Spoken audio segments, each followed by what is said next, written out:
Chapter 2. And again he entered into Capernaum after some days, and it was noised that he was in the house. And straightway many were gathered together, insomuch that there was no room to receive them, no, not so much as about the door. And he preached the word unto them. And they come unto him, bringing one sick of the palsy, which was born of 4. And when they could not come nigh unto him for the press, they uncovered the roof where he was. And when they had broken it up, they let down the bed wherein the sick of the palsy lay. When Jesus saw their faith, he said unto the sick of the palsy, Son, thy sins be forgiven thee. But there were certain of the scribes sitting there, and reasoning in their hearts, Why doth this man thus speak blasphemies? Who can forgive sins but God only? And immediately when Jesus perceived in a spirit that they so reasoned within themselves, he said unto them, Why reason ye these things in your hearts? Whether is it easier to say to the sick of the palsy, Thy sins be forgiven thee, or to say, Arise and take up thy bed and walk? But that ye may know that the Son of Man hath power on earth to forgive sins, he said to the sick of the palsy, I say unto thee, Arise and take up thy bed, and go thy way into thine house.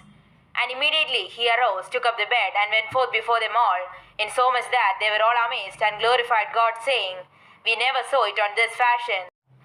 And he went forth again by the seaside, and all the multitude resorted unto him, and he taught them. And as he passed by, he saw Levi the son of Alphaeus sitting at the receipt of custom, and said unto him, Follow me. And he arose and followed him. And it came to pass that Jesus sat at meat in his house. Many publicans and sinners sat also together with Jesus and his disciples, for they were many, and they followed him. And when the scribes and Pharisees saw him eat with publicans and sinners, they said unto his disciples, How is it that he eateth and drinketh with publicans and sinners? When Jesus heard it, he said unto them, They that are whole have no need of the physician, but they that are sick. I came not to call the righteous, but sinners to repentance.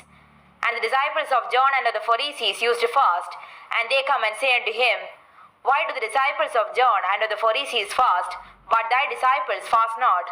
And Jesus said unto them, Can the children of the bride chamber fast, while the bridegroom is with them? As long as they have the bridegroom with them, they cannot fast. But days will come, when the bridegroom shall be taken away from them, and then shall they fast in those days. No man also seweth a piece of new cloth on an old garment, else the new piece that filled it up taketh away from the old, and the rent is made worse. And no man putteth new wine into old bottles, else the new wine doth burst the bottles, and the wine is spilled, and the bottles will be marred. But new wine must be put into new bottles. And it came to pass that he went through the cornfields on the Sabbath day, and his disciples began as they went to pluck the ears of corn. And the Pharisees said unto him, Behold, why do they on the Sabbath day that which is not lawful? And he said unto them, Have ye never read what David did when he had need and was an hungered, he and they that were with him? How he went to the house of God in the days of Abiathar the high priest, and did eat the shewbread, which is not lawful to eat but for the priests, and gave also to them which were with him. And he said unto them, The Sabbath was made for man, and not man for the Sabbath. Therefore the Son of Man is Lord also of the Sabbath.